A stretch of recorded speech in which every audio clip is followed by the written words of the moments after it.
Picture a vast expanse of ocean at night.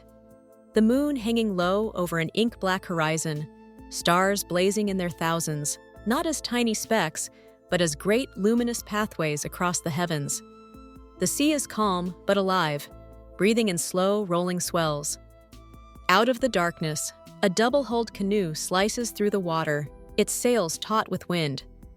At the stern stands a navigator, bare feet gripping the wood, eyes fixed not on any compass, but on the constellations above. He knows each star by name, each rising and setting point on the horizon, each subtle shade of color in the waves beneath. Without maps, without metal, without written records, he guides his people toward islands beyond the edge of memory. The Polynesians are often called the greatest seafarers in human history. Long before European caravels dared venture into open oceans, Polynesian voyagers had explored and settled a world that spans an area larger than all of North America. A triangle stretching from New Zealand in the southwest to Easter Island in the east to Hawaii in the north. Thousands upon thousands of miles of empty water lay between these places. And yet, the Polynesians connected them all. But where did they come from? And how did they accomplish this astonishing feat? Our first clues lie in the islands themselves. Archaeologists have traced the earliest settlements in Polynesia to about 3,000 years ago, beginning with the islands of Tonga and Samoa. These were not isolated acts. The pottery styles, stone tools, and house structures point to a shared cultural root. But the trail does not begin there. To follow it back, we must journey westward, against the prevailing winds, through Melanesia, Micronesia, and into the far reaches of Southeast Asia. There, we find the Lapita culture, a seafaring people who, around 1500 BCE, began pushing eastward into the Pacific. Their distinctive pottery, stamped with intricate geometric designs, appears like a breadcrumb trail across the islands they reached. Linguists studying the Polynesian languages find their origins in the Austronesian family, which likely arose in Taiwan over 5,000 years ago. From there, the ancestors of the Polynesians spread south into the Philippines, then east into the Pacific, hopping from island to island. But these were not accidental drifts. The Lapita navigators carried plants, animals, and sophisticated knowledge of the sea. They understood the way clouds build over unseen islands, how birds' flight patterns reveal land, how the color of the water changes over a shallow reef. This mastery allowed them to venture further, into regions no human had ever seen. And yet, there's a deeper mystery here. Because the distances involved are staggering. The voyage from Tahiti to Hawaii is over 2,000 miles, the equivalent of sailing from Spain to the Caribbean, across open water with no landmarks. How did they maintain these connections over centuries? Some theories suggest periods of deliberate exploration, followed by waves of migration. Others imagine accidental voyages, where storms blew canoes off course. But survival on such journeys would require extraordinary skill and preparation.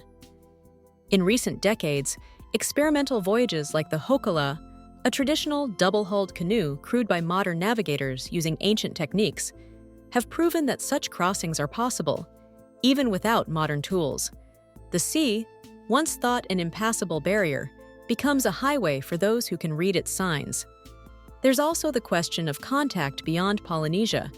In 2007, genetic studies revealed something startling. Traces of native South American DNA in Polynesian populations, and evidence that sweet potatoes, a South American plant, were present in Polynesia centuries before Europeans arrived. Did Polynesians reach the coast of South America? Or did South Americans sail west into the Pacific? Either way, it means the Polynesians' network may have stretched even further than we thought. The Polynesian expansion was not random. It followed a rhythm. From central hubs like Tahiti and Samoa, voyagers struck out to distant points, Rapa Nui, Aotearoa, Hawaii, each becoming a center in its own right. Cultures adapted to their new homes. The Maori of New Zealand developed rich traditions tied to a cooler, more temperate land, while Hawaiians mastered fishing and agriculture in volcanic soils, and the Rapa Nui carved their giant stone moai as silent guardians over their remote island. Yet beneath these differences lay a shared heritage, language, oral tradition, navigation, and a worldview bound to the ocean. And this brings us to one of the most haunting aspects of the Polynesian story: their oral histories. These are not simply myths, they are memory maps. Chants and genealogies encode the sequence of islands visited, the names of ancestors who made the journeys, the lessons learned about weather, stars, and tides. In the absence of written records, these oral traditions became libraries of living knowledge, passed from master navigator to apprentice over generations.